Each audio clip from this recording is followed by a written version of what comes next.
Buenas tardes, nos encontramos aprendiendo juntos en casa.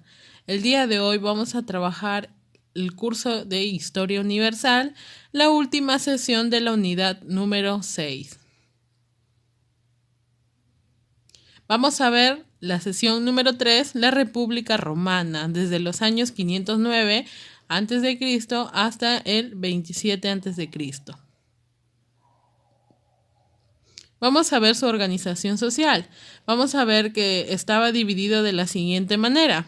Como primer grupo o grupo privilegiado teníamos a los patricios, que eran los descendientes de los primeros ciudadanos romanos y formaban la clase aristocrática. Luego tenemos a los plebeyos, que eran ciudadanos libres. En un inicio carecieron de derechos políticos, sociales, militares y religiosos, pero más adelante ganaron el derecho a la ciudadanía romana. Luego tenemos a los clientes, que eran plebeyos al servicio y amparo de un patricio, quienes le brindaban vivienda y tierra para el cultivo. Y por último, tenemos a los esclavos, que eran personas sin libertad, considerados propiedad absoluta del amo. No poseían derechos ni siquiera a la vida. Eran esclavos, los prisioneros de guerra y los deudores.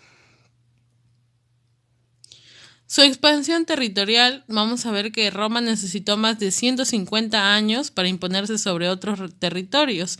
Su expansión se debió a que el ejército estaba bien organizado y era la institución principal para la guerra. Vamos a ver que Roma enfrentó y derrotó a los siguientes pueblos en la península itálica.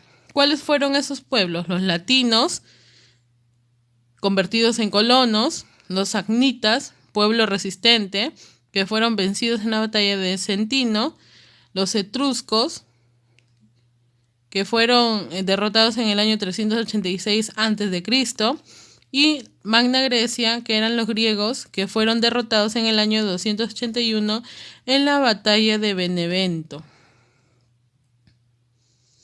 Ahora vamos a ver las guerras púnicas que pertenecieron a la República Romana, que vamos a ver que luego de la conquista, como ya hemos visto, de la península itálica, los romanos continuaron la conquista en la isla de Cilicia, afectando a los intereses económicos de Cartago. ¿Cuáles fueron las causas? En política fue el deseo de Cartago por extender su dominio hacia la isla del mar Mediterráneo, y económica, la rivalidad comercial en el mar Mediterráneo. Vamos a ver la primera guerra púnica, que se dio durante el periodo de Amílcar. La guerra empieza cuando Roma, al mando del cónsul Régulo, invade los territorios de Cartago. Ante ello, los cartaginenses, al mando de Sántipo, logran vencer a los romanos, ya que emplearon caballería y elefantes. Vamos a ver que fue el fracaso romano. Se inicia una segunda expedición para controlar Cartago, pero el general Amílcar logra apoderarse de Sicilia, ¿no? Las cosas cambian para los romanos al enfrentarse por mar en la batalla de Egates. Al ser vencida Cartago, Amílcar negocia la paz, comprometiéndose a pagar a los romanos por los próximos 20 años y liberar los pueblos conquistados. La segunda guerra púnica sucedió a Asdrúbal. Aníbal, hijo de Amílcar, inicia la guerra atacando la ciudad de Sagunto, aliada de Roma, y derrotó a Publio Escipión en la batalla de Tesino. Luego vamos a ver que acá Aníbal buscó refugio en Bitinia y muere poco tiempo después, ¿no?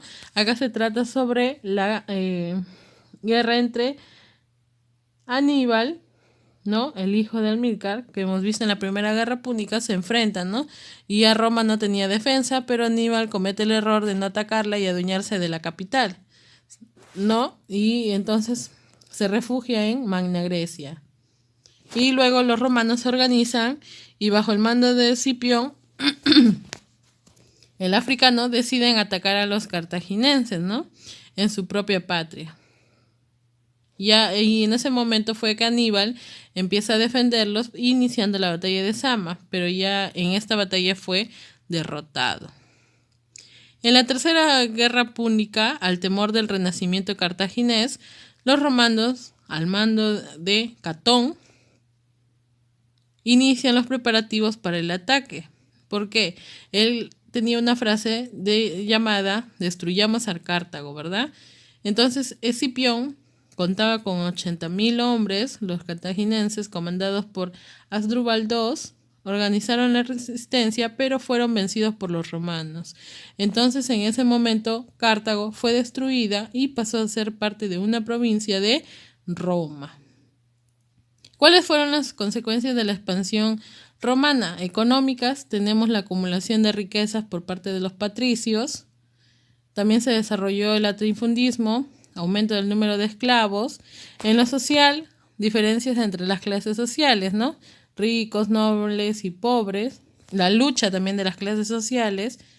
En lo político, Roma se convierte en la primera potencia del Mediterráneo y también hay un debilitamiento del gobierno central.